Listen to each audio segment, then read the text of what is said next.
рамбам, дете ми раците. Ова не е држава више, бе. Срамотило се. Да не може човек 5 дена на пари да земе. Не е срамота. Вака денеска 60-годишниот Јордан Шопов од Велес реагираше на негативното решение што утрово му го врачил поштарот. Повеќе од 25 години работен стаж во порцеланка му паднаа во вода. За него и за неговата сопруга, која исто така доби негативно решение, сега животот станува потежок. Судбината на Шопов ја делат уште стотина поранешни работници на Велешка порцеланка. Денеска ја изгубија последната надеж да добијат паричен надомес од државата. Се чувствуваат изманипулирани од надлежните институции. Не им останува ништо друго, освен да се жалат во управниот суд. Ние со тоа не се согласуваме и тука сме изманипулирани поради тоа што пликата веќе беа пратени и ние сите ги имаме добиени денеска. Пликот за 2 сата не се добива, сигурно е пратено пред 2 дена. Значи, он се наводно не изиграл вчера, пратил кола, не прошитал до Скопје и не вратил. Од причини што не успел да им помогне новиот луѓе, раководителот на Агенцијата за вработување во Велес Ангел Ѓоргиев си даде оставка на функцијата. Не можам да се сложим односно образложението во самото решение е диаметрално спротивно на моите размислување и анализи како правник од формално правен аспект.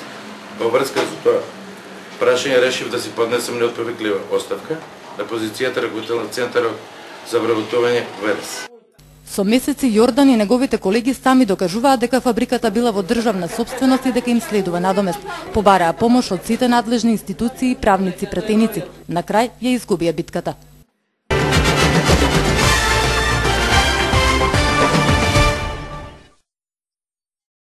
Директорот на ЈКП Дервен Сашко Крстевски е првиот функционер кој е зафатен со новиот бран на освежување од владеачката партија. Неговата оставка веќе пристигнала кај градоначалникот Горан Петров. Првите луѓе на основните училишта Блаже Конески и Стојан Бурчевски Буридан, за кои се шпекулира истото, за сега немаа доставено оставки. Ова го потврди и градоначалникот. Тој не сака да коментира кои се причините за оставките, затоа што смета дека тоа е личен избор. Можам само да ви кажам дека до мене како градоначалник стигна само оставката од директорот на јавното комунално предпријатие, што значи дека за другите работи не можам да коментирам и доколку ви интересира ставот на луѓето кои што беа спомнати, најдобро е да се обратите до нив. Промената на директорите со новиот бран Петров не го смета како атак врз неговата работа, иако оставки се бараат од луѓе кои се блиски со него во партијата и кои тој ги назначил на функција. Сепак градоначалникот вели дека тој е само извршен орган кој не дава предлог на директори. Не го чувствувам тоа како личен избор на било кој на функција градоначалник, едноставно надлежност која што мора да се заврши согласно законските прописи. Во секој избор градоначалникот има во одредена доза и право на избор, меѓутоа еве пак се спомнам, во средното образование од училишниот одбор доаѓа само еден кандидат. Градоначалникот е извршен орган и мора да постапи согласно понудата која што ќе дојде од училишните одбори. Така што воопшто не сметам дека ова е насочено и мислам дека времето ќе покаже дека ова не е нешто кое што има лична конотација. Најави за нови оставки пристигнуваат и денеска. Браното војпат најверојатно ќе помине во шумското стопанство Бабуна и во Агенцијата за вработување.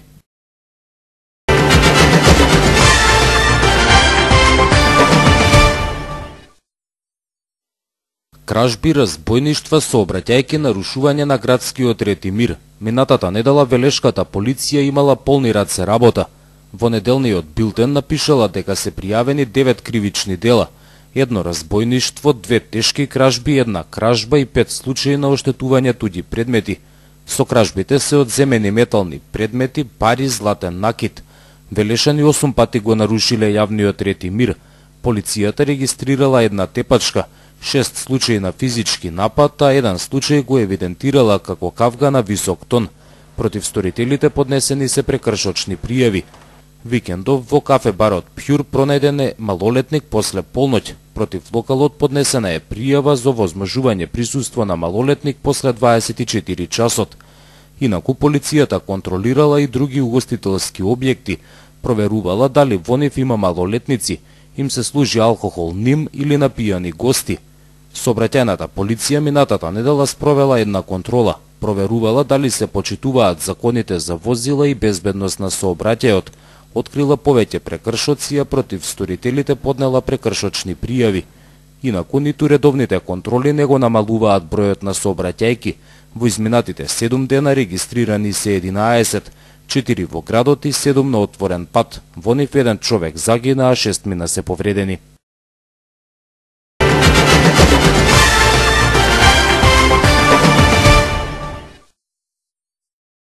Агрокомбинатот Џумаилија доби стечаен управник. Сега тој ќе раководи со земјоделскиот комбинат. Во моментов стопирано е разграбувањето на имотот. Банките ги замрзнаа хипотеките. Ова следи откако вработените неколку пати бараа државните институции да ја средат состојбата во АК Џумаилија.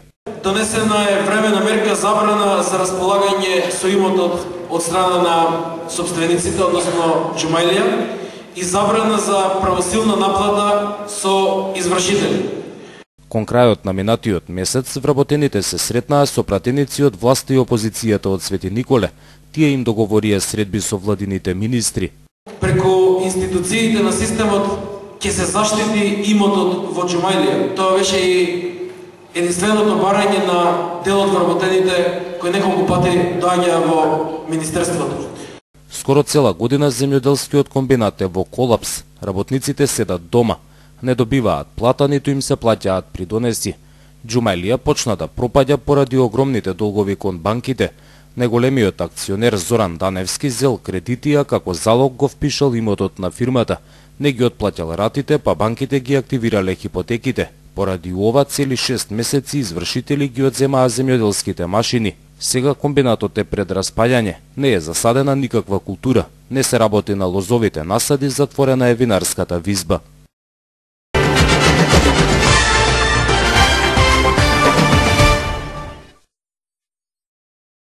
Санација на карпата што и се закануваше на црквата Свети Пантелеимон и уште 2 потенцијално опасни карпи преку изградба на подпорни зидови на 2 улици во градот беа дел од темите за разговор на денешната средба на градоначалникот Горан Петров со представници од Центарот за управување со кризи и UNDP.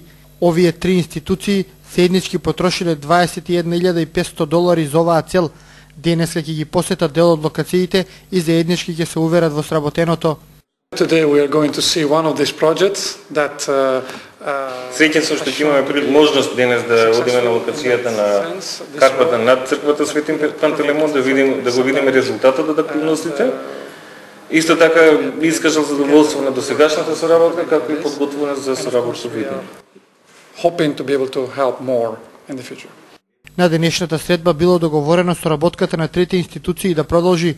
Од UNDP потенцираа дека превенцијата од катастрофи е најважна. €1 вложено во таа цел заштедува 7 при санација. Тоа е еден добар пример за мене како локалната заедница, заедно со државните институции, односно Центарот за управување со кризи и меѓународните институции, во овој случај UNDP, направивме нешто што беше од голем интерес за општина Велес. Ова е само еден од проектите со кои што настапуваме заедно со UNDP.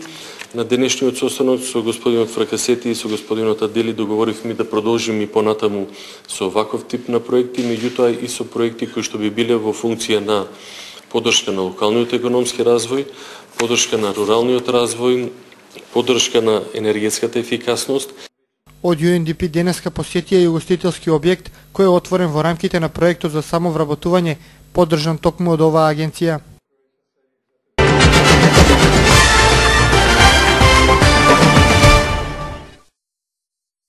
Спортската сала Гемиџии ќе штеди струја. Сончевата енергија ќе ја користи за добивање топла вода и осветлување. Проектот за енергетска ефикасност го изработија тим украински експерти, Вардарскиот плански регион и професорката Снежана Софијанова. Овој концепт кој што е предвиден во овој проект представува една стратегија, би рекла, која што би се реализирала во неколку години, значи повеќе години во цел да се добие еден завршен концепт на енергетски биланс на состојба на потрошена електрична енергија која што би завршила со изворедно добри заштеди, а воедно сето тоа би се одразило и на буџетот на локалната самоуправа, како и нормално квалитетот на работењето на оваа институција.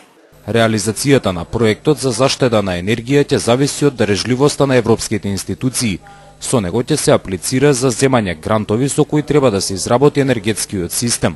Веќе во интензивна соработка со Вардарскиот плански регион веќе е во подготовка апликација за аплицирање во соработка со општина Велес за искористување на средствата од ИПА 2, значи втората компонента од ИПА фондовите за прекогранична соработка со Република Грција и се надеваме дека ќе добиеме повратни, односно позитивни информации и податоци за реализацијата на овој проект. Неголема заштеда на енергија ќе има во добивањето топла вода. Системот ќе овозможува и производство на струја за осветлување. Контрибуцијата во потрошувачката на електричната енергија за осветлување, значи би била негде во граници на 30% од автономниот систем, значи во оваа прва фаза, што би рекол, затоа што хибридот е таква форма да тој може да расте.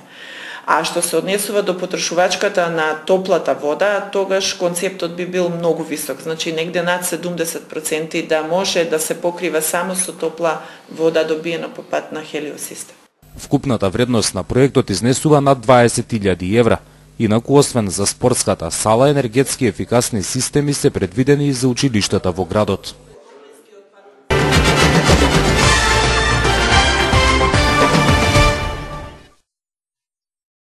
Македонските фудбалски легенди викендов по трет пат ќе играат во чест на Зоран Паунов. Меморијалниот турнир ќе се одржи во сабота на градскиот стадион со почеток во 12 часот. Претходно делегација од сите учесници со положување на свежо цвеќе ќе му оддадат почит на неговиот гроб. На третиот меморијален турнир Зоран Паунов година во учество ќе земат екипите во кои велешкиот голман настапуваше целата негова кариера. Вардар, Пелистер и Борец ќе играат по италијански систем, секој со секого по едно полувреме од 30 минути. Љубителите на спортот повторно на теренот ќе може да ги видат некогашните големи играчи и репрезентативци Митко Стојковски, Кире Грозданов, Тони Мицевски, Љупчо Марковски Калц, Јовче Джипунов, Коки Аврамовски, но и легендите на Борец, како Драги Костадиновски, Иле Боров, Гоце Марков и уште многу други. Покровител на манифестацијата е општина Велес.